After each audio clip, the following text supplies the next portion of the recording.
नमस्कार, आप देख रहे हैं प्रदेश का नंबर 1 और सबसे भरोसेमंद news channel India news Haryana और मैं हूं आपके साथ आयुष चित्रांश। विधानसभा के मानसून सत्र के पहले दिन विपक्ष ने प्रदेश की कानून व्यवस्था, सड़कों की खस्ता हालत, नहरी पानी जैसे कई अहम मुद्दों को उठाया। सरकार ने इसका जवाब भी दिया, लेकिन प्रदेश की कानून व्यवस्था पर विपक्ष चर्चा करने की बजाय पूरा ध्यान सदन में सिर्फ हंगामा करने पर ही फोकस करता रहा। कांग्रेस ने एक बार फिर से यहां पर वॉकआउट किया। अब ऐसे में सवाल यह है कि सदन में चर्चा की बजाय यह हंगामा आखिर देखने को क्यों मिला है।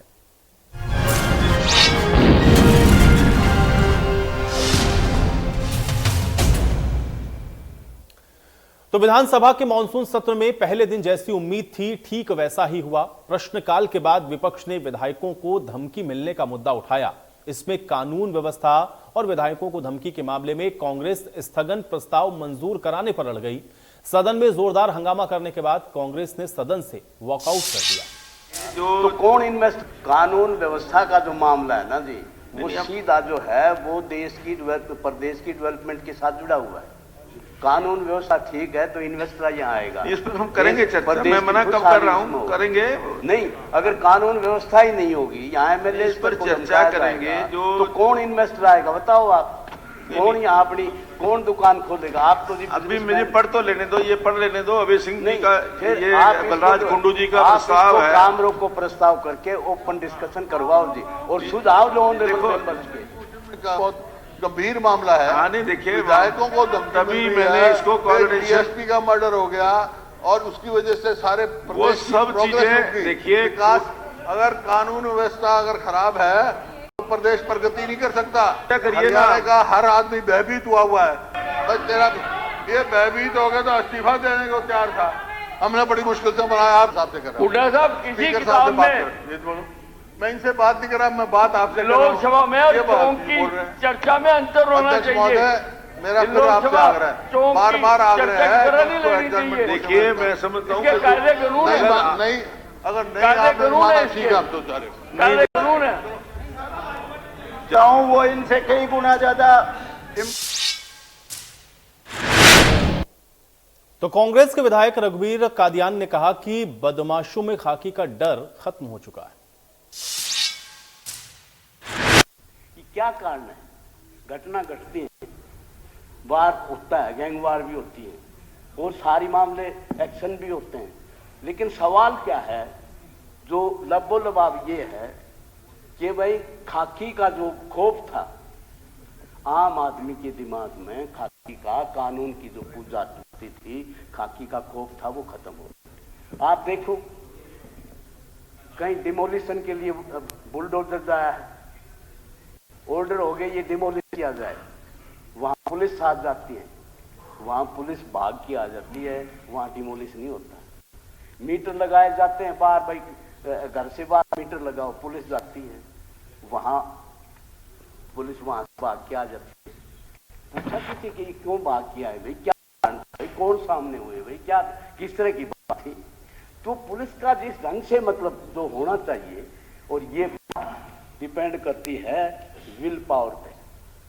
जो भी गवर्नमेंट का अंग है, होम मिनिस्ट्री है, होम एसीएस होम है, मंत्री हैं, मैं तो विद साहब हालात देख के, जिस तरह से 6 एमएलए को धमकियां मिली हैं और जिस तरह से फिरौती की बात हुई है, अगर if I would have been at your place, मैं नैतिकता के आधार पर रिजाइन कर देता। मैं नहीं रह सकता है।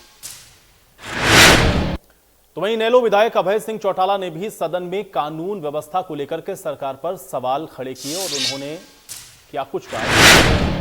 प्रदेश में गैंगवार की जो घटनाएं हैं, जो विधायकों को थ्रेट दी गई, उसके बारे में तो इस पर भारी भारी चर्चा करने की जरूरत नहीं, क्योंकि एक एक आदमी को मालूम है और आपने अपने उत्तर में भी सारी बातें कही है।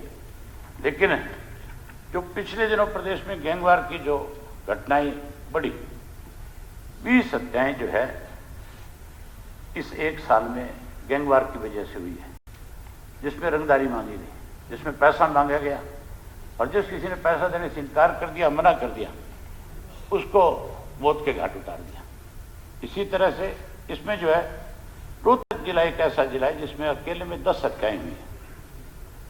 सूत्रों के अनुसार बड़े बड़े व्यापारी अपराधी रंगदारी मांगने के मामले में बहुत भयभीत है। प्रदेश में लगभग 241 मोस्ट वांटेड है। आपके प्रदेश में जो मोस्ट वांटेड लोग हैं जो 241 के करीब हैं। आपको जब ये सारी चीज आपने बताई तो उन 241 के नाम भी आपको जरूर बताने चाहिए थे कि कौन कौन हमारे प्रदेश में किस किस जिले के जो है गैंगस्टर है या जो इस तरह की धमकियां देते हैं, जो इस तरह के काम को आगे बढ़ाते हैं, उनका भी तो नाम नंबर देना चाहिए ताकि पता लगे कि क्या।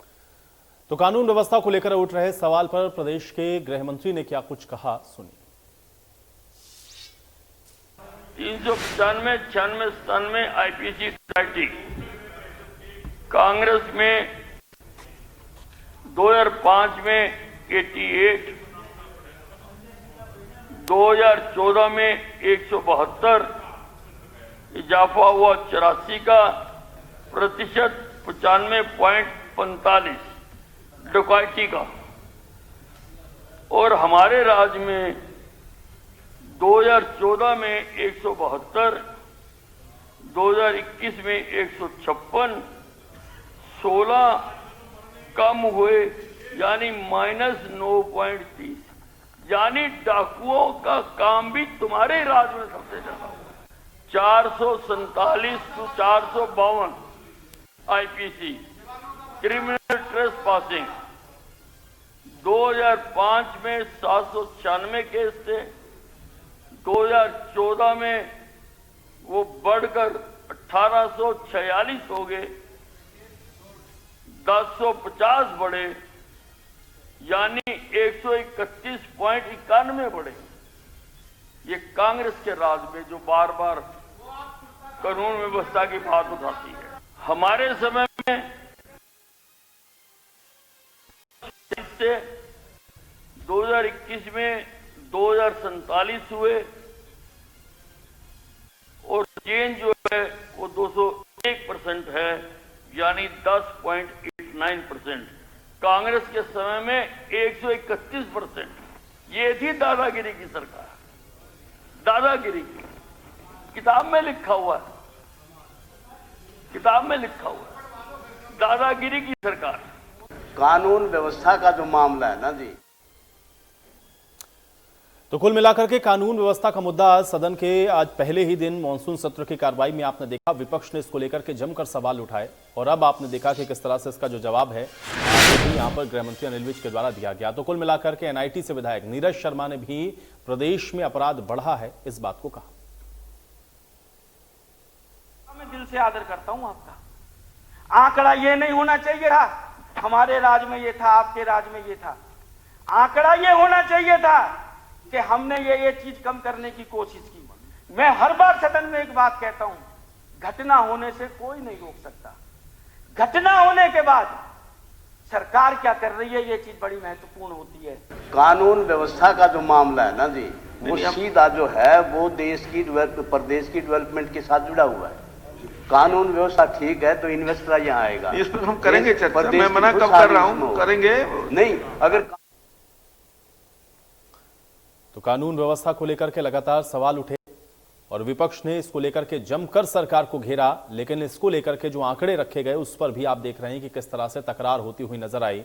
सरकार ने यह कहा कि लगातार पिछले अगर आप तुलना करेंगे सरकारों से तो हमने उसको कम करने की कोशिश की है, जबकि मौजूदा जो विपक्ष है उसका यह कहना है कि कानून व्यवस्था पर सरकार पूरी तरह से फेल है। प्रदेश के अंदर जो स्थिति है उसमें अपराधियों के अंदर खौफ नहीं है। और सबसे अहम बात जो यहां पर लगातार हम लोगों ने देखा आज सदन की इस कार्रवाई के अंदर, वो विधायकों की सुरक्षा से जुड़े हुए मामलों को लेकर के भी उठी कि विधायक भी अगर सुरक्षित नहीं है, उनको भी अगर धमकी भरे कॉल्स आ रहे हैं या फोन आ रहे हैं, तो फिर प्रदेश के अंदर कानून व्यवस्था बेहतर है, ये कैसे कहा जा सकता है। तो आज जमकर गर्मा गर्मी आप देखने को मिली सदन के अंदर और आपने देखा कि किस तरह से सत्ता पक्ष और विपक्ष आपस में नोकझोंक करते हुए नजर आए और आखिर में कानून व्यवस्था को ही लेकर के कांग्रेस के द्वारा आज वॉकआउट भी किया गया, क्योंकि कानून व्यवस्था को लेकर के जो आंकड़े सरकार रख रही थी विपक्ष उससे संतुष्ट नहीं था और इसलिए कानून व्यवस्था के मुद्दे को लेकर के आज कांग्रेस ने सदन से बाद में वॉकआउट भी कर दिया है। तो कुल मिलाकर के आज पहला दिन था मॉनसून सत्र का और यह दिन बेहद महत्वपूर्ण था और ऐसे में कानून व्यवस्था का ये जो मुद्दा है ये उठना बिल्कुल तय था। तो विपक्ष ने सवाल उठाए, सरकार आंकड़ों के साथ उसका जवाब तो दे जरूर रही थी, लेकिन विपक्ष ने लगातार सरकार को कानून व्यवस्था के मुद्दे पर घेरा और इसके अलावा भी कुछ ऐसे अन्य मुद्दे रहे जो कि आज सदन के अंदर उठाए गए, चाहे उसमें विकास से जुड़े हुए मुद्दे रहे हों या फिर अन्य समस्याएं। लेकिन सबसे ज्यादा अगर कोई मुद्दा हाईलाइट रहा तो फिर वो कानून व्यवस्था का मुद्दा था, विधायकों की सुरक्षा को लेकर के मुद्दा था और इसलिए आज सदन के अंदर जमकर इसको लेकर के हंगामा देखने को मिला है।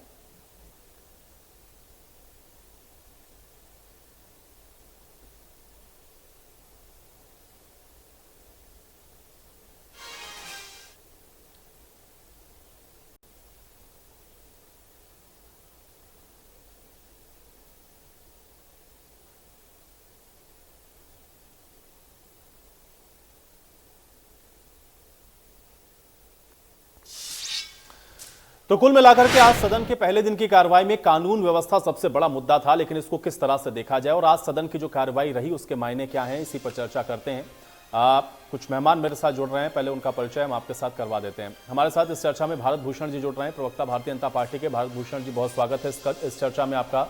बजरंग दास गर्ग जी हमारे साथ जुड़े हुए हैं, कांग्रेस पार्टी के प्रवक्ता हैं। बजरंग दास गर्ग जी, आपका स्वागत। रजवंत दहीनवाल जी हमारे साथ जुड़े हुए हैं, इंडियन नेशनल लोकदल के प्रवक्ता हैं। रजवंत दहीनवाल जी, आपका भी स्वागत। अरविंद भरद्वाज जी हमारे साथ जुड़े हुए हैं, प्रवक्ता हैं जेजेपी के। अरविंद भरद्वाज जी, आपका भी स्वागत। और सुरेंद्र सिंधु हमारे साथ जुड़े हुए हैं, आम आदमी पार्टी के प्रवक्ता हैं। सुरेंद्र सिंधु जी, आपका भी स्वागत है। भारत भूषण जी, आपसे चर्चा की शुरुआत करेंगे क्योंकि आज सारा दिन हम लोगों ने भी पूरी कार्रवाई को देखा। इंडिया न्यूज हरियाणा ने इस कार्रवाई को लगातार दर्शकों को दिखाया, लेकिन कानून व्यवस्था को लेकर के जो मुद्दा कांग्रेस लगातार उठा रही थी, जिसमें विधायकों की सुरक्षा की भी बात उठी और दूसरा ये कि जो आंकड़े आप लोग रख रहे थे, कांग्रेस उससे सहमत नहीं है। न सिर्फ कांग्रेस बल्कि इनेलो की तरफ से भी अभय चौटाला ने भी यही बात कही। कैसे देखा जाए कानून व्यवस्था को लेकर के विपक्ष के जो आरोप हैं या जो उनके सवाल हैं? विधानसभा के सत्र में तो पहले और उन प्रश्नों पर संबंधित विभाग के मंत्रियों को सदन में उत्तर देना। अब अगर उस उत्तर में कहीं कोई खामी नजर आती है तो जो विधायक उससे संतुष्ट ना हो उसको अपने सामने से बताना चाहिए कि क्या खामी। अब जो कानून व्यवस्था की बात को लेकर दो बिंदुओं पर चले। एक तो बिंदु चला कि जो विधायकों को पीछे धमकियां मिली उससे ये मामला ज्यादा गरमाया हुआ लगा कि विधायक भी सुरक्षित नहीं है तो और कौन। जबकि माननीय गृह मंत्री जी ने और अखबारों के माध्यम से, मीडिया के माध्यम से ये बिल्कुल स्पष्ट हो गया कि किसी गैंग का, किसी आतंकवादी संगठन का, किसी फिरौती वाले हरियाणा प्रदेश के किसी एक ऐसे गैंग का इसमें हाथ दिया जो विधायकों को एक्सटॉर्शन के लिए, धमकाने के लिए, पैसा ऐंठने के लिए इस प्रकार की एसटीएफ का गठन हुआ। 47 तक जो है उन लोगों को सुरक्षा मुहैया कराने के लिए सुरक्षा बलों को दिया गया और उसके बाद एसटीएफ का गठन करने के बाद आपके सामने है, पूरे प्रदेश और देश के सामने मामला आ गया। हरियाणा प्रदेश के अलावा भी कई अन्य प्रदेशों में विधायकों की सरकार की धमकी तो जो निकला उसमें सामने आकर के अन्य प्रदेशों के सुरक्षा बलों के साथ, पुलिस के साथ, केंद्रीय एजेंसियों के साथ मिलकर के जो सामने लोग गिरफ्तार भी हुए। गिरफ्तारी से ये भी पता लगा कि मिडल ईस्ट के साथ जुड़ा हुआ था और साइबर क्राइम का ये मामला था, कोई गैंग का मामला नहीं था, कोई आतंकवादी इस तरह सिस्टम कोई सेल काम नहीं कर रहा था, वो सबके सामने बिहाइंड द बार। तो उसको इस बात से जोड़ना कि विधायक सुरक्षित नहीं है, हरियाणा प्रदेश में खराब पड़ गया है, ये मैं इस बात से गर्ग साहब, आज हम लोगों ने देखा कि गृह मंत्री भी जब अविज साहब भी कह रहे थे तब भी आप लोग इस बात को लेकर के ऐतराज जता रहे थे। वही बातें कमोबेश कुछ यहाँ पे भारत भूषण जी भी कह रहे हैं। कानून व्यवस्था को लेकर के जो आंकड़े सरकार रख रही है या जो सरकार कह रही है उस पर क्यों ऐतराज है? आपको लग रहा है कानून व्यवस्था खराब है प्रदेश की? एक सेकंड, बजरंग दास गर्ग जी, गर्ग साहब बोलने दीजिए मुझे एक लाइन।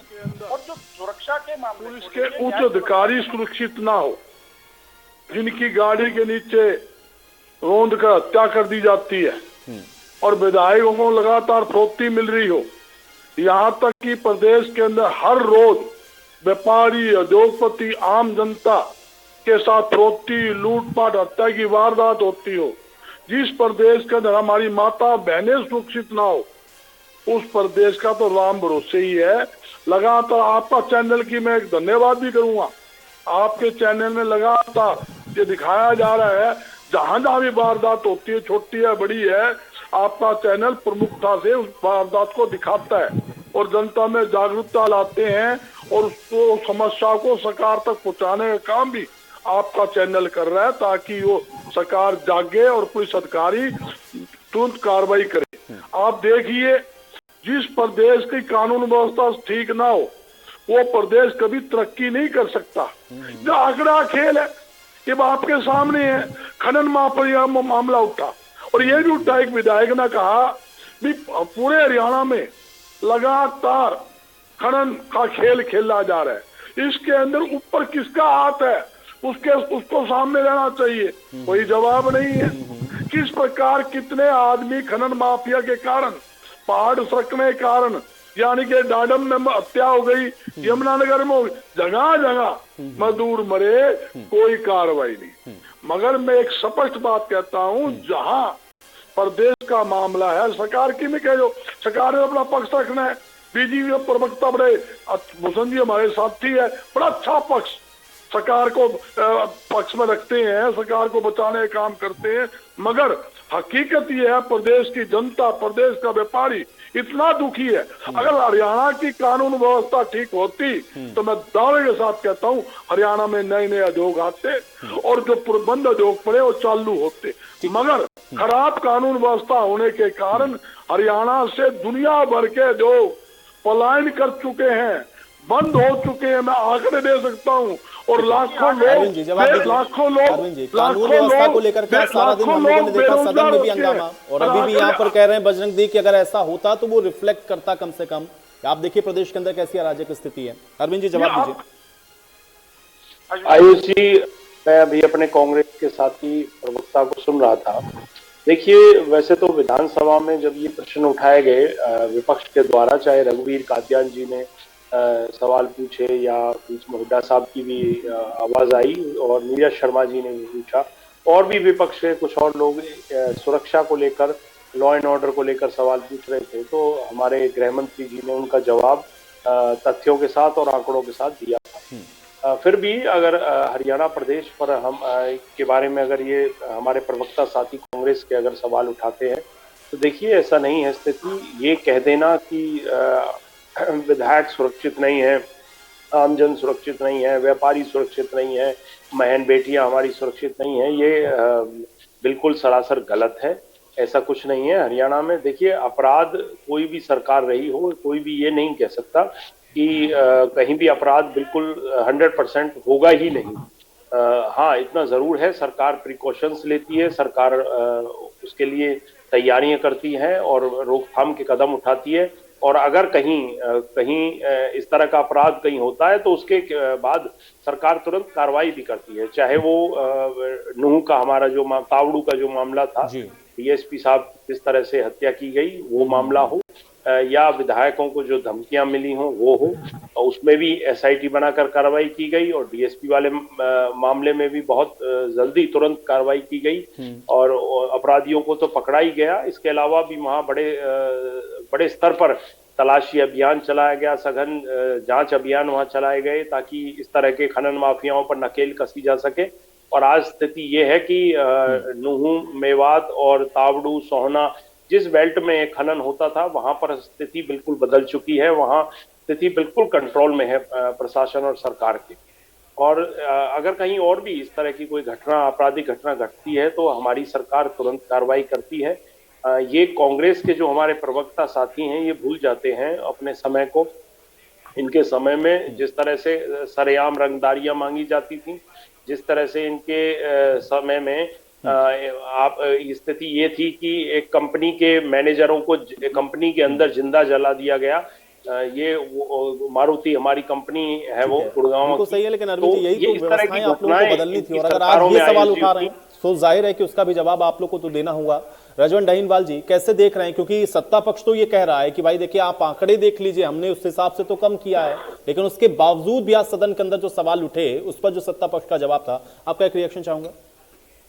देखिए आयुष जी, सरकार का काम है जवाब देना, और जवाब भी ऐसा देना जिससे विपक्ष हो या जनता हो वो खुश हो जाए। यहाँ पर जो जनता के जो चुने हुए प्रतिनिधि हैं, अगर वो सवालों से उनको ही संतुष्ट नहीं कर पा रहे तो हरियाणा की जो जनता है वो कैसे संतुष्ट हो पाएगी? क्योंकि वो जो चुने हुए प्रतिनिधि हैं वो भी लोगों ने ही, जनता ने ही चुनकर भेजे हुए हैं। दूसरी चीज मैं आपको बताना चाहूंगा कि कई बार ऐसा माहौल बनता है कि आंकड़ों में तो भले ही सरकार आगे निकल जाए, मैं आंकड़ों की बात नहीं करूंगा, लेकिन उसके बाद जो माहौल जो बना होता है, आज देश में प्रदेश में जो माहौल भय का माहौल बना हुआ है, अगर गैंगस्टर्स का जो माहौल है, जो उन्होंने जो भय का माहौल बनाया हुआ है, या जो फिरौती मांगने वाले जो हैं उन्होंने जो माहौल बनाया है, क्या आपको लग रहा है कि आज प्रदेश का माहौल कुछ हद तक ठीक है? अगर ऐसा होता तो ये जो समस्याएं हैं, ये जो विधायकों से जो फिरौती मांगी जा रही है, आम जनता तो तब सुरक्षित होगी जब जो चुने हुए प्रतिनिधि हैं उन तक पहुंचने का काम कर रहे हैं। तो आप ये खुद सोच सकते हो कि कानून व्यवस्था किस प्रकार काम कर रही है, उनके हौसले कितने बुलंद हैं। ये उनके हौसलों की दाद देनी पड़ेगी। कार्रवाई कर दी ना, ये तो ऐसा तो है नहीं कि उनके खिलाफ कार्रवाई हुई नहीं, जो कर रहे थे उनको सबको गिरफ्तार किया गया।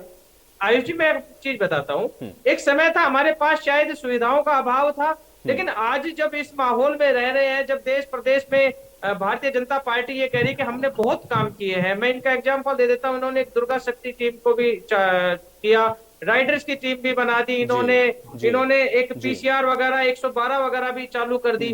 उसके बावजूद क्या आपको लगता है कि ये जब जो हादसे होने की जहां पे संभावना हो वहां पर तुरंत पहुंच जाए? ऐसा नहीं है। रियलिटी ये है कि जब हादसे हो जाते हैं उसके बाद ये पहुंचकर अपनी कार्रवाई शुरू करते हैं और कहते हैं कि हमने उनको पकड़ने की कोशिश करेंगे, लेकिन हालात ऐसे बन जाते हैं कई बार कि जो आम जनता को भी पता होता है या कहीं पर भी झगड़े होने की आपका कहना है कि प्रिवेंटिव जो काम होना चाहिए उसको रोकने के लिए वहां पर सरकार फेल है, वहां पर उसमें पहुंचने में बिल्कुल विफल है। ठीक है, केवल एक दिखावा कर रहे हैं। ठीक है, सुरेंद्र सिंधु जी, कानून व्यवस्था को लेकर के सवाल है, कैसे देखते हैं इसको आप?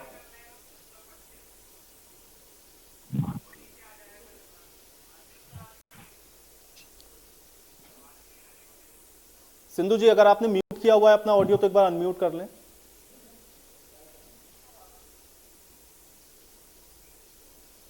चलिए सिंधु जी, मुझे लग रहा है कुछ शायद तकनीकी समस्या है, आपकी आवाज मुझ तक नहीं है। मुझे अपने दोनों मित्रों के प्रश्नों का उत्तर देने का भारत जी, मैं आपके ही पास आ रहा हूं, मैं उसमें दो सवाल और जोड़ता हूं, फिर आप जवाब दीजिएगा। एक तो आज हम लोगों ने देखा कि गीता भुक्कल जी ने उठाया वहां पर जो खराब सड़कें हैं उस मुद्दे को लेकर के एक फोटो भी दिखा रही थी, दूसरा नहरी पानी को लेकर के भी आज किरण चौधरी ने सवाल उठाए हैं। ये भी दोनों बड़ी अहम समस्याएं, थोड़ा सा इसका जवाब, बाकी कानून व्यवस्था तो बड़ा मुद्दा है। जवाब दीजिए भारत भूषण जी। उपयुक्त समय दे दीजिएगा ताकि मैं प्रदेश की जनता तक अपनी बात को, पार्टी की, सरकार की बात को पहुंचा सकूं। देखिए, जहां तक आंकड़ों का सवाल, आंकड़े ही प्रतिबिंब होता है, आंकड़े ही एक शिक्षा होता है जिसके माध्यम से हम जनता के बीच में। माननीय गृह मंत्री जी ने आंकड़ों के आधार पर बताया कि किस प्रकार से कांग्रेस के समय में कितना अधिक अपराध होता था। हम ये नहीं कह रहे कि आपने अधिक अपराध किया, हमने अपराध कम किया, हमारे समय में अपराध कम हुए हैं, इसकी तुलना न करें। लेकिन जब आप ये कहते हैं कि कानून व्यवस्था चरमरा गई है, देश में, प्रदेश में कोई सुरक्षित नहीं है, तो आंकड़े बताने पड़े। सुरेंद्र सिंह जी की जो इसमें खनन के माफियाओं के द्वारा जो हत्या हुई है, आप आज उसके लिए कह रहे हैं कि प्रदेश में पुलिस अधिकारी सुरक्षित नहीं है। अरे 2005 में नूह में सिपाही राजेंद्र सिंह की तरह की हत्या हुई, 2006 में तावड़ी में सिपाही सतबीर की मौत हुई, 2011 में तावड़ी में एएसआई वीर सिंह व एसटी ओमवीर सिंह को जख्मी किया गया, मौत की हालत कगार पे खड़ा कर दिया। आप इनसे मुकाबला करेंगे क्या? अब आप देखिए ना, अगर भूषण जी, कांग्रेस ने अगर अच्छा काम नहीं किया तभी तो सत्ता से बाहर है। देखिए, बीच में मैं बोला आपके, अगर आप बीच में बोलेंगे तो फिर अच्छी बात नहीं, मैं ये कह रहा हूँ कि अगर कांग्रेस ने अच्छा काम किया होता तो वो सत्ता में रहती ना। आपने रजवंत जी ने भी ये कहा कि हादसा होने के बाद पुलिस पहुंचती है, हादसे पहले क्यों नहीं पहुंचती? अरे आपने स्वयं स्वीकार किया 112 डायल हो रहा है। आप ये देखिए, कांग्रेस के कार्यकाल तक एक महिला थाना होता था प्रदेश में, आज 22 महिला थाना, और उन पर डीएसपी। नहीं, ये तो ठीक है, देखिए ये तो ये बात भी सही भारत भूषण जी आपकी, लेकिन मुझे बताइए कि फिर अपराधी इस तरह से काम, हरकतें कैसे कर पा रहे हैं? आप कह रहे हैं कि आपने काम किया उनको रोकने का, आपने आंकड़ा भी रखा कि उनसे कम किया हमने, लेकिन उसके बाद भी देखिए एक्सटॉर्शन के लिए कॉल करना, आज ये बात देखिए अभय चौटाला जी ने भी उठाई कि अब रोहतक के आसपास का उन्होंने जिक्र किया कि कितनी हत्याएं हो गई एक्सटॉर्शन के लिए। तो ये कैसे हो पा रहा है? अगर आप ये काम कर रहे हैं तो इन लोगों के हौसले कैसे बुलंद हैं? अगर आप मुझे प्रश्नों का उत्तर नहीं देने देंगे तो जनता ये समझेगी भारतीय जनता पार्टी की सरकार के पास कुछ कहने को है। भारत भूषण जी, आप जो डाटा रख रहे हैं वो सारा दिन जनता ने भी देखा ना, मैंने इसलिए आपको इंटरप्ट किया कि देखिए वो जनता के सामने आ गया वो डाटा, आपने बता दिया कि आपका डाटा इनसे कम है। माहौल की बात कर रहे हैं, आज भी कॉल की बात करें, जो जनता में जो भय है वो कैसे दूर किया जाए? भारत भूषण, हमने महिला थाने बनवाए, हमने पॉस्को एक्ट में त्वरित कोर्टों के लिए ये किया कि भाई फास्ट ट्रैक कोर्ट में मुकदमे चलने चाहिए, फांसी की सजा का प्रावधान होना चाहिए। सरकार प्रिवेंटिव मेजर्स पे लेती है और एक्शन भी फास्ट करती है। कांग्रेस के कार्यकाल में एफआईआर दर्ज नहीं होती थी थानों में, आज 0 एफआईआर होती है। किसी महिला के साथ, किसी बहन के साथ कहीं पर कोई अत्याचार, कोई दुर्व्यवहार होता है, कहीं पर भी एफआईआर दर्ज करा सकती है। आज महिला जागरूक होकर के हिम्मत के साथ कोई भी व्यक्ति हो, क्या ये बात आपकी धरातल पर लागू होती है? भारत भूषण जी, क्या आपकी बात धरातल पर लागू होती है? इसलिए अभय चौटाला जी खुद कह रहे हैं अगर सुरक्षित नहीं है, अरे आपके तो अपने पार्टी के कार्यकर्ता जिनको ग्रीन ब्रिगेड का नाम किया था वो अपराध करते थे, वो एक्सटॉर्शन का। चलिए ठीक है भारत भूषण जी, आपका तर्क अपनी जगह पर है, लेकिन विपक्ष के सवाल भी अपनी जगह पर है। भाई ये रुकना तो चाहिए ना, उसमें कमी आ जाए। सुरेंद्र सिंधु जी का एक बार मैं रुक कर लेता हूँ, शायद उनको मेरी ऑडियो मिल रही है। सुरेंद्र सिंधु काम ही ये है कि कहीं पर भी अपराध हुआ है तुरंत कार्रवाई ठीक करें। है ठीक है, अभी मैं इसमें जवाब लेता हूँ। सुरेंद्र सिंधु जी नहीं सिंधु जी आपकी आवाज मुझ तक नहीं आ रही। बजरंग दास गर्ग जी, आप जवाब दीजिए। बजरंग दास जी कांग्रेस कहे कि आयुष जी नहीं था, ठीक है। भारत भूषण जी अभी जवाब लेते ना, देखिए गर्ग साहब है ना यहाँ पर, बताएंगे। भारत भूषण जी बता रहे थे, आज आप हालात हरियाणा के देखोगे किसी से छानी नहीं है। जहां तक कि मैं कुछ दिन पहले की बात बता रहा हूं, लगातार आंतक खेल आंसी और हिसार के अंदर चला। 3 दिन तक लगातार मर्डर पे मर्डर, डबल मर्डर, अगले दिन फिर मर्डर, फिर गोलियां। ये आंसी की वारदात है।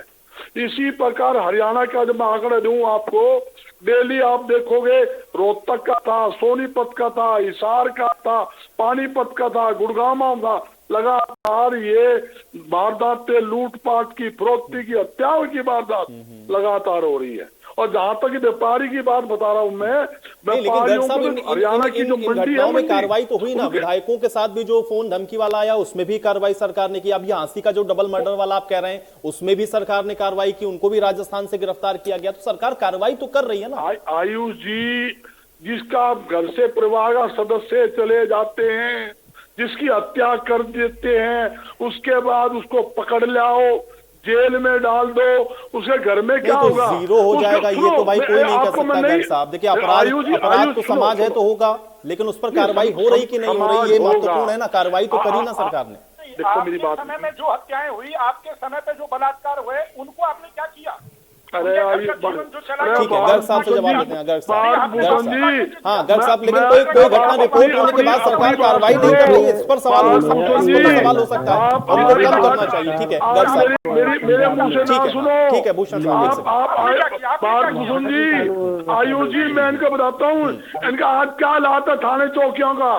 थाने चौकियां में जो एसएचओ लगते हैं, चौकी इंचार्ज लगते हैं, वो सेटिंग बिना नहीं लगते, उनके मंथली बनते हैं। क्या तो आप बात करते हो, आप इतनी लंबी लंबी बात फेंक रहे हो। अब मैं जानता हूं, मैं व्यापारी परिवार से हूं, कैसे व्यापारी दहशत के साए में जी रहा है, खुलकर व्यापार नहीं कर सकता। कोई व्यापारी दुकान रात को बढ़ाकर मेरी बात सुनिए भारत भूषण जी, आप बहुत बोल लिए, आप काफी बोल लिए, आप बोल लेना मुझे, आप काफी बोल चुके हो। आपने जनता की भावना के साथ खिलवाड़ मत करो, आप जनता के साथ ने गलत बात मत करो। ये राजनीति विभेद नहीं है, ये सामाजिक बात कीजिए। आज जनता का हालात क्या है, आपने क्या हालात बना रखे हैं, आप लंबी फेंकते हो, आपने क्या किया है? एक बात बताइए, आपने कानून व्यवस्था के लिए कौन सा कठोर कदम उठाया है, कौन सा अच्छा काम किया है? 2005 के अंदर हमारी सरकार देखिए मुझे बताइए कि कानून व्यवस्था बेहतर है खराब है, इसको मापने का पैमाना तो डाटा ही है ना। गर्ग साहब, अगर आप भी आपसे पहले वाली सरकार से भी तुलना करेंगे तो आप भी बताएंगे कि हमने उससे बेहतर किया था। उसका पैमाना तो वही आंकड़ा है, वही डाटा है जो रखते हैं आप लोग सरकारी तौर पर। वही बात तो भूषण जी भी कह रहे थे, हमारा डाटा देखिए आपसे तो कम है। आयुष जी, इनके राज के अंदर सरकार के चेते खुली शराब माफियों से मिले हुए हैं। करोड़ों रुपए की शराब जो पुलिस कस्टडी में होती है, इनके राज के अंदर सरकार के चलिए ठीक है, अब आप फिर शराब घोटाले पर पहुंच गए। ठीक है अरविंद जी ठीक है, एक सेकंड, ठीक है गर्ग साहब अब आपने बात रख ली, ठीक है। मैं सिर्फ ये जानना चाह रहा था कि भाई आंकड़ा तो सरकार रख रही है ना, और आंकड़ा ही पैमाना है, कैसे बताएंगे ये कम है या ज्यादा है? आपके कहने से या उनके कहने से तो नहीं होगा ना, डाटा और फिगर्स तो रखना पड़ेगा। एक सेकंड अरविंद जी, कानून व्यवस्था डाटा को लेकर के, देखिए जो सवाल बार बार है कि आप डाटा जो फिगर्स रख रहे हैं उससे सहमति नहीं है, वो डाटा फिगर्स आप लोग अपने हिसाब से बता रहे हैं। आप अभी हालिया घटनाएं देखिए किस तरह से अपराधियों के हौसले बुलंद हैं। ठीक है सर, एक सेकंड, अरविंद भारद्वाज जी, गर्ग साहब शांत हो जाए, गर्ग साहब, ठीक है,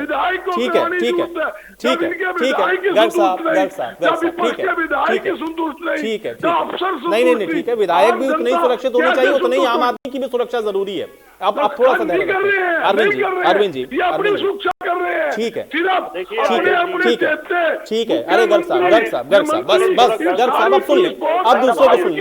गर्ग साहब देखिए, अब आपने पूरा समय ले लिया, अब ठीक है, अब थोड़ा सुने अरविंद जी, पानी पी लीजिए, शांत हो जाइए। नहीं ठीक है, गर्ग साहब थोड़ा धैर्य रखें। गर्ग साहब, ये राजनीति यूं ही चलती रहेगी, आप अपना बीपी क्यों बेवजह बढ़ा रहे हैं? देखिए, बीपी का तो हालात ये है, आज हर ठीक है गर्ग साहब आपने बता दिया, आपने प्रदेश के हालात को भी बता दिया, आपने अपनी बात कांग्रेस पार्टी की तरफ से भी रख दी, अब दूसरे को सुन लेना गर्ग साहब। अरे गर्ग साहब, दूसरे को भी सुनना पड़ेगा ना गर्ग साहब, दूसरे को सुनेंगे नहीं तो कैसे होगा फिर? सुनिए भाई, उधर से सुन लीजिए, अब सुनिए, नहीं बजरंग दास दर्दी, आपको मैंने पूरा समय दे दिया, आप थोड़ा सा धैर्य रखें, आप थोड़ा धैर्य रखें, अरविंद जी, आपको बजरंग गर्ग जी, आप बहुत सीनियर हैं, ठीक है, सीनियर व्यक्ति है, ठीक है। अरे बजरंग दास जी और लोग हैं तो सुन लीजिए, शोभा नहीं देता कि आप बजरंग दास जी सुन लीजिए, ठीक है। बजरंग दास जी बहुत बढ़िया तरीके से आपने पक्ष रख लिया, आपने सवाल भी उठाया, अब उसका जवाब सुनेंगे ना गर्ग साहब, उसका जवाब तो सुनना पड़ेगा, गर्ग साहब उसका जवाब सुनना पड़ेगा, जो सवाल है आपको उसी का जवाब ले रहा हूं मैं। थोड़ा धैर्य रखें, अरे धैर्य से थोड़ा धैर्य रखें, थोड़ा शांत हो जाए, थोड़ा शांत। पूछिए किसके नाम की वोट मांगी? भाजपा के खिलाफ वोट मांगी, ये क्या मांगी? अब की बार भाजपा यमुना पार इन मलाई खाने के लिए, ठीक है, चलिए ठीक है, अरे ठीक है सर, अभी चुनाव में समय है, थोड़ा सा आराम से हम लोग राजनीतिक चर्चा कर लेंगे, आज कानून व्यवस्था पे करते हैं, थोड़ा सा शांत रहे। अरविंद जी, गर्ग साहब, ये राजनीति चलती रहेगी, आप अपना काम करते रहेंगे, हम अपना काम करते रहेंगे, इतना क्यों व्यक्तिगत ले रहे हैं? बेकार में बीपी बढ़ जाएगा। आप अपनी बारी में बोल लिए, आप दूसरों को भी मौका दीजिए। गर्ग साहब, आप जो, अरे सुनिए भाई साहब, सुनिए, बहुत देर होगी आपको चिल्लम चिल्ली करते हुए, हम मर्यादा में रहकर आपका सम्मान कर रहे हैं, आपको अच्छा नहीं लग रहा क्या? नहीं, हमारा बड़ा छोटा भाई है, हमारा भी, हम भी आपका आदर करते हैं। गर्ग साहब, मैं इतनी देर से आपसे विनती कर रहा हूँ, आप अपने समय को बोलिए, आप बड़े हैं, सीनियर हैं, हम आपका सम्मान करते हैं, आप अपने समय बोलिए ना। देखिए आयुष जी, जो बात उठा रहा है विपक्ष, खासतौर पर हमारे कांग्रेस के प्रवक्ता उठा रहे हैं, स्थिति आज ये है कि जब सदन नहीं होता तो कांग्रेस की तरफ से कहा जाता है कि सरकार विधानसभा में जवाब देने से बच रही है, सदन नहीं बुला रही, सदन कम होता है, छोटा होता है, टाइम नहीं मिल रहा। जब सदन होता है तो अमूमन कांग्रेस क्या करती है, अगर सदन के अंदर इनके विधायक रहेंगे तो चीखना चिल्लाना शुरू कर देंगे, शोर मचाएंगे, और अगर जवाब नहीं बनेगा तो ये वॉकआउट करके बाहर चले जाते हैं। उसके बाद इनके प्रवक्ता फिर डिबेट टीवी पर बैठकर चिल्लाते हैं। जबकि सच्चाई ये है, आज विपक्ष की तरफ से जो सवाल पूछे गए, लॉ एंड ऑर्डर को लेकर जो पूछा गया उसका जवाब गृह मंत्री जी ने दिया, विकास कार्यों को लेकर जो पूछा गया उसका जवाब माननीय डिप्टी सीएम दुष्यंत चौटाला जी ने दिया। अभी आप लॉ एंड ऑर्डर के साथ साथ एक बात का जिक्र कर रहे थे कि गीता बुक्कल जी ने कोई झज्जर की सड़कों को लेकर कुछ फोटो दिखाए थे, तस्वीर दिखाई थी। मैं उसका बताता हूं, देखिए बड़ा ताजुब हुआ मुझे वो जो फोटोज देखकर कि गीता बुक्कल जी शायद अपने विधानसभा क्षेत्र में गए हुए उनको बहुत लंबा अरसा हो गया, क्योंकि वो जो फोटो वो लेकर आई वो पहले के हैं। आज की स्थिति ये है, आज के ताजा फोटो भी हमने जब उनके फोटो देखे तो वहां के अपने स्थानीय जो हमारे साथी है उनको भेजकर वहां के फोटो मंगवाए, तो अमूमन वहां की जो स्थिति है, जहां के फोटो गीता बुक्कल जी ने दिखाए वहां की तस्वीरें बिल्कुल बदल चुकी हैं। जिन चौराहों का जिक्र उन्होंने किया वो चौराहों की मरम्मत हो चुकी है, वहां काम हो चुका है, वहां सड़कें बन चुकी हैं, लगभग सभी जगह वहां काम कंप्लीट है या काम चल रहा है। तो इससे मुझे बड़ा ताजुब हुआ कि गीता बुक्कल जी जो इतनी पुरानी विधायक है, अनुभवी विधायक हैं, कई बार सदन की सदस्य रही हैं, वो अपने क्षेत्र से अनभिज्ञ हैं।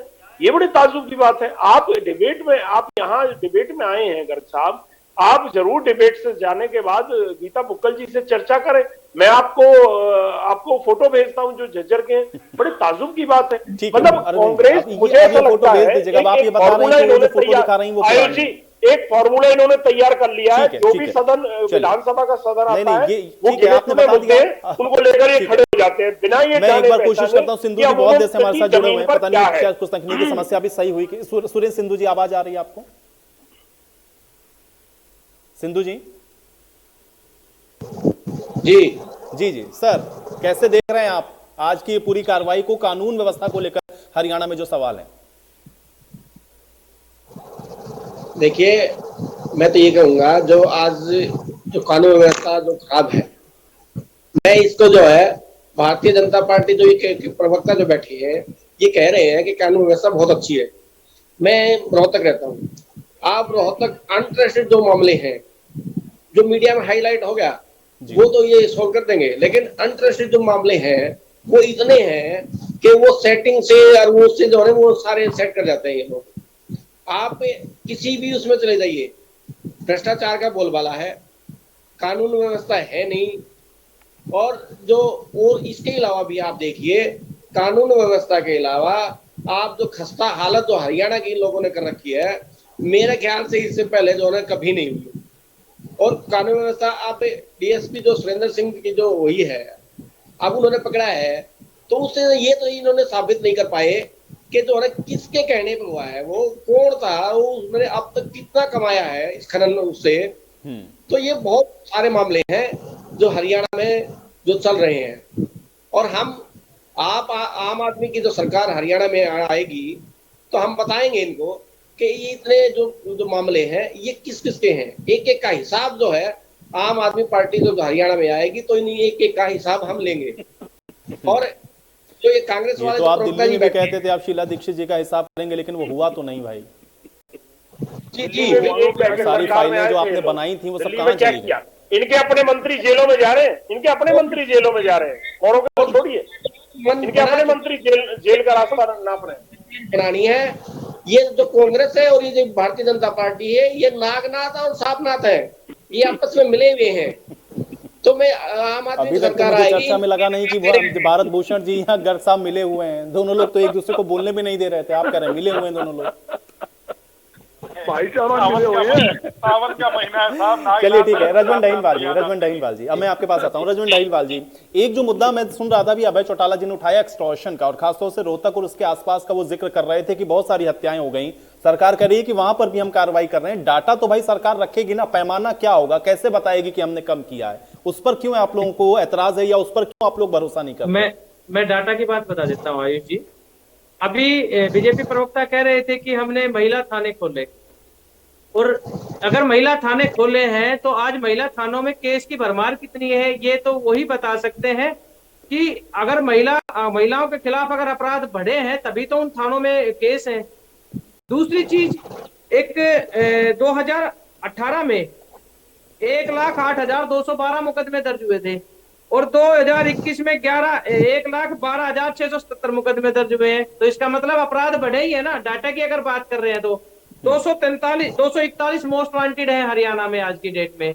ये एक डाटा ही तो है। और अगर नहीं तो वही तो कह रहे हैं ना सरकार के, पहले तो होते ही नहीं थे, दर्ज ही नहीं होते थे, अब तो 0 FIR भी होती है। 6,000 अब रिपोर्ट होते हैं तो वो आपको आंकड़े में थोड़ा ज्यादा दिखेगा, लेकिन कार्रवाई सरकार उस पर कर रही है।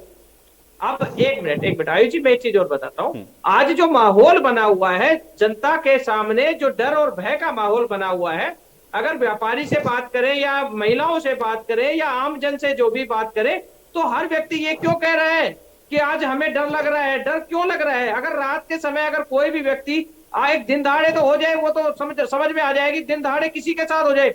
रात में तो लोग बिल्कुल घबरा रहे हैं।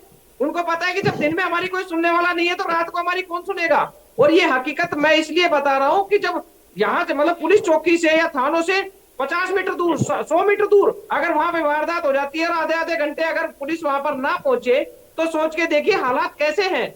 और एक चीज इसके लिए मैं बता रहा था कि आज जो है वो माहौल खराब किया है, वो किसने किया है, वो ये तो यही बता सकते हैं। अपराधियों के हौसले इसीलिए तो बुलंद हो रहे हैं। मैं बार बार यही चीज कह रहा हूँ कि सरकार में जो डर लग रहा है, रजवन डाइनवाल जी कह रहे हैं सबको डर लग रहा है प्रदेश के अंदर। जवाब दीजिए। एक प्रश्न तो आपका जो आपने मुझसे पूछा था उसका उत्तर आपने मुझे समय नहीं दिया था, जो बहन गीता भुक्कल जी ने माननीय विधायिका ने रखा था। देखिए उनके जो उन्होंने सदन में कहा कितना आपस में ही कितना वो है विरोधाभास, उन्होंने पिक्चर्स दिखा करके कहा कि आज सुबह की ये फोटो है और पिछले 1 साल 1.5 साल पौने 2 साल से इन सड़कों का यही हाल। तो मैं अचंभित हूं कि अगर 1.5 साल पौने 2 साल से पहले से यही सड़कें टूटी हुई हैं, आप वहां के विधायक हैं और आपने आज तक सदन में पहले ये बात नहीं उठाई, आज उठाई आपने। इससे पहले कितने सत्र चले होंगे, कितने आपने आंकड़ों दिया, 5 करोड़ रुपया एक विधायक को दिया भी गया, क्या आपने नहीं करवाया होगा? ये झूठ है कि आप कह रहे हैं कि 1.5 साल 2 साल पौने 2 साल से वो सड़कें टूटी हैं। बरसात के समय पे मान सकता हूँ क्षतिग्रस्त हुई होंगी सड़कें, जैसा भी अरविंद जी ने भी कहा, माननीय डिप्टी सीएम साहब ने भी कहा कि भाई कुछ जो है सीवरेज के कारण, हेल्थ डिपार्टमेंट के कारण से है, पब्लिक हेल्थ के कारण कुछ सड़कें खोदी गई, बरसात का समय है, क्षतिग्रस्त हुई है, तुरंत ठीक करवा देंगे। 1-1.5 महीना में हेल्थ विभाग करके देगा, उसके 1-1.5 महीने में हम इसको बिल्कुल पीडब्ल्यूडी बीएनआर जिसकी भी वो सड़क है वो करवा देंगे। कि गीता भुक्कल जी का ये बात मुझे विरोधाभास पर टूट लगी कि 1.5 साल 2 साल से वो सड़कें। अब रजवंत जी कह रहे थे कि आंकड़े ही मानते हैं। अजी अगर आप ये आंकड़े मुझे कह रहे हैं कि 1,08,000 की जगह 1,11,000 मामले दर्ज हुए, पहली बात तो ये कि थाने खुले हैं, लोगों को छूट मिली है और जाकर के थाने में रिपोर्टें दर्ज होती हैं, इसलिए दर्ज हो रही हैं, संख्या नहीं होती है पहले चुपी। भारत भूषण जी नहीं होती। मैं एक कंपैरिजन बताऊंगा, 376 के मामले बलात्कार के मामले में 2005 से लेकर 2014 तक 126% की बढ़ोतरी हुई और हमारे 7 साल के कार्यकाल में आधी 63%। इसी प्रकार से डकैती के मामले इस कार्यकाल में 95% बढ़े, हमारे यहाँ -9% थी। तो इस आंकड़ों को मानिए, ये हम नहीं करें कि अपराध खत्म हुआ है, ये भी निश्चित आप सब जानते हैं कि समाज में हर दृष्टि के, हर प्रवृत्ति के लोग हैं, जड़ से समाप्त नहीं हो सकता है, न कभी हुआ है। लेकिन कितना सतर्क है हम, सुरक्षा दे पा रहे हैं, कितने उसके लिए प्रावधान कर रहे हैं, किस प्रकार के इंतजाम कर रहे हैं प्रदेश की जनता को। तो फिर क्यों कह रहे हैं विपक्षी आपके कि भाई देखिए लोगों को डर लग रहा है? अभी रजवंत डाइनवाल जी ने कहा कि लोग डर रहे हैं, बजरंगदास गर्ग जी बार बार कह रहे हैं व्यापारी परेशान है, डर लग रहा है, ये डर और भय का माहौल हो गया है। भय का माहौल सिर्फ कांग्रेस पार्टी और इनेलो दिखा रही है। भारत भूषण जी, आपने एक डिप्टी साहब की कुचल कर हत्या कर दी गई, क्या उसके बाद अवैध खनन रुक गया? हमसे हम राजनीतिक दलों से ज्यादा जाता है मीडिया के पास। चलिए ठीक है, अब आप लोगों को केवल डर लग रहा है, बजरंगदास गर्ग साहब, केवल आप लोगों को डर लग रहा है, कांग्रेस को, इनेलो को डर लग रहा है, बाकी किसी को नहीं। सबको लग रहा है, इनके विधायक को भी धमकी मिली थी, डर तो इनके विधायक को दिन ऐसा है, बह के साए में प्रदेश की जनता, प्रदेश का व्यापारी, प्रदेश की हमारी माता बहनें जी रही है। आज खुलेआम कोई भी व्यापारी खुल के व्यापार नहीं कर रहा, हर एक को डर है, माहौल है। आप देखो सुनिए, बार सुन लो, अरे ठीक है भारत भूषण जी, रोना की बात, रोने की, आपने जनता को, आपने भारत भूषण जी ने एक बात बड़ी ठीक कही है, जनता रोना रोती रहेगी, ये सही कहा। जनता को इन्होंने जनता को राम भरोसा चढ़ा हुआ है। ये भारत भूषण जी, गर्ग साहब भी हरियाणा की जनता के हिस्से हैं। आज मुद्दा क्या बैठे, ये भी हरियाणा की जनता का ही हिस्सा है। मुद्दा है महंगाई का, देश में मुद्दा है बेरोजगारी का, ये बात नहीं करते, अब बात करते विकास की। नहीं, लेकिन जब ये बात करते हैं तब तो आप लोग वॉकआउट कर जाते हैं। भाई जवाब तो सदन के अंदर ही देंगे ना। आपने कहा कानून व्यवस्था खराब है, जवाब दे रहे थे अनिल विज, आप लोग वॉकआउट कर गए। जब काउंटर सवाल ही नहीं करेंगे, आप वॉकआउट कर जाएंगे तो फिर कैसे होगा? बाहर आके कहेंगे कि ये लोग बात नहीं करते, जवाब नहीं देते। आप सुनिए आयुष जी, जहां तक बोलने की सवाल है, वॉकआउट का सवाल है, जब ये विधानसभा के अंदर जब हमारे प्रश्न पर जवाब नहीं देंगे, हमारे को बोलने नहीं देंगे। तो गर्ग साहब, आपके ही सवालों का तो जवाब दिया जा रहा था। आपने कहा कि कानून व्यवस्था खराब है, सरकार उस पर जवाब दे रही थी, फिर आपने बोले वॉकआउट कर दिया। नहीं, आपके कार्यकाल में देखो उसके ऊपर जवाब नहीं देना, उस प्रश्न ले लो, हमसे जवाब ले लो, हमसे नहीं गर्ग साहब, यहाँ तो आप जवाब देंगे, आपको चर्चा में आप यहाँ पे जवाब देंगे, लेकिन मुझे बताइए सदन से क्यों वॉकआउट कर जाते हैं आपके नेता? आयुष जी, हरियाणा के अंदर आज जो विकास की बात करते हैं, सारी सरकारी स्कूलों की हालत खस्ता है। 1000 सरकारी स्कूल तो इन्होंने बंद कर दिए, छतों तक स्कूल की टप टप करती बारिश के अंदर, कईयों के लेंटर गिर चुके। ये करते हैं विकास की बात। आपके सामने भूपेंद्र सिंह हुड्डा, आपके साथ जीवी बत्रा ने विधानसभा में क्वेश्चन किया, भाई 2-2 फुट पानी रोहतक में भर गया, 2-2 फुट पानी रोहतक में भरा। आपके टीवी दिखाया, सबने दिखाया क्या हालात थी। ना तो निकासी है, ना पानी के तो निकालने पंप लगे हुए हैं। ऐसी हालात तो हरियाणा के अंदर जगह जगह बरसात के पानी। आप पूरे हरियाणा में कोई ऐसा एक जिला बता दो थोड़ी सी बारिश हुई वहां पानी ना ठहरो। गुड़गांव भर के शहरों के अंदर पानी, हिसार पानी, सरसा पानी। ठीक है, लेकिन गर्ग साहब ये वॉकआउट क्यों कर जाते हैं फिर आप लोग? जब इतने अच्छे मुद्दे हैं तो फिर वॉकआउट क्यों करते हैं? भाई सदन के अंदर रहिए, हम लोगों को भी तो दिखे ना सवाल उठा रहे हैं आप लोग, कम से कम बराबर से सरकार से सवाल पूछ रहे हैं। आपने तो सवाल उठाया, जवाब आना शुरू हुआ, आप वॉकआउट कर जाते हैं। जब सवाल उठाते हैं स्पीकर बोलने नहीं देता, रुक जाओ रुक जाओ रुक जाओ, मंत्री जी बोल लेगा। अरे मंत्री जी झूठे आंकड़े रखने हैं, मंत्री इन्हें आंकड़े खेल खेलना है, ये कभी मानते हैं क्या? इन्होंने आज मुद्दा उठा, गोगी जी ने उठाया, विकास को लेकर के सवाल है, खासतौर से पूरे प्रदेश के अंदर बता रहे हैं। आप देख लीजिए मानसून के बाद तो पूरे प्रदेश के अंदर सड़कों का हाल बेहाल हो गया है। ठीक है, एक सेकंड, आपके सामने नहीं ठीक है, अभी सदन की कार्रवाई बाकी है, देखेंगे। भाई को बढ़ाने की राजनीति ये लोग करते हैं। जो विधानसभा के अंदर विधायक ने बोला, इनमें कोई जवाब थोड़ी है। ये लोग तो क्या है, बोलने देते नहीं। स्पीकर इनका, विधानसभा इनकी, बहुमत इनके पास है।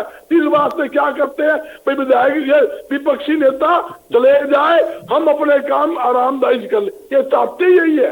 ठीक है, आप लोग डटे रहिए भाई। अगर इस तरीके से आप लोग वॉकआउट करते रहेंगे तो जनता के मुद्दे उठाएंगे कैसे? आप तो वॉकआउट कर जाते हैं, बोलने नहीं दे रहे हैं।